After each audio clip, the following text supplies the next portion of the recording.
ازيكم يا حبايبي؟ عاملين ايه؟ يا رب تكونوا بخير. زي ما قلت لكم بقى في فيديو السمنه، ان انا هجيب سمنه تاني، قشطه تاني تكون هي يعني جمسي بس ما فيش فيها اي خليط من البقري. فانا جبتها ومرضتش بقى اطول الفيديو وسيحتها. شايفين بقى الترميله والجمال. القشطه مش احسن حاجه عشان ابقى صراحه معاكم. مدياني سمنه مدياني ترميله بس مش مدياني ريحه.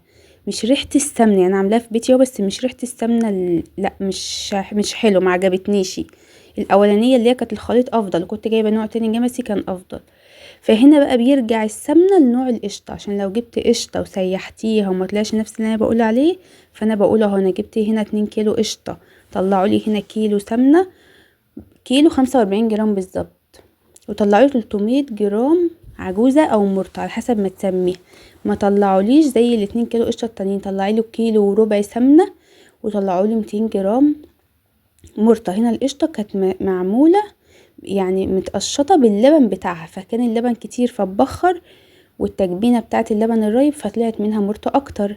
انما التانية كانت قشطه صافي، اللي هي دي بقى اللي انا بوريها لكم، اللي انا مسيحاها معاكم خليط. دي مش بقري، دي جمسي على بقري خليط. انا كنت جايباها على صينيه جمسي، فلقيتها اكتشفت ان هي خليط بعد ما جت لي البيت. 2 قشطه طلعوا لي كيلو وربع سمنه و200 جرام مرطه، وهنا 2 قشطه طلعوا لي كيلو واحد سمنه و300 جرام مرطه. دي ريحه وطعم وكل حاجه. التانية ما لا، مش حلوه، ترميله بس مفيش طعم ولا ريحه. فين تحسها عامله زي ايه؟ حتى لونها ابيض كده زاعق. تحسها عامله زي الدهن بتاع زمان اللي كانت امهاتنا تجيبه وتسيحه. انا جبت قشطه قبل كده ما طلعتليش ال2 كيلو الا كيلو الا ربع سمنه، بس كانت حته سمنه مخدره كده، سمنه بلدي بلدي بقى على اصولها. فبيرجع هنا للقشطه كده. هو انا ما ضحكتش عليكم وعرفتكم، عشان انتوا مثلا لو شفتوا الفيديو جبتوا قشطه ولقيتها ما طلعتش تقولوا ده بتضحك علينا. لا، انا جربته، قايله لكم برده في الفيديو اللي فات، هسيب لكم اللينك، قايله لكم ان السمنه ان ترجع لنوع القشطه. طب احنا هنعرف نوع القشطه ازاي وحلوه ولا وحشه ازاي؟ هتعمل مكان موثوق منه. انا والله جايبه دي من معمل ودي من معمل، بس المعمل ده هو معروف حاجته.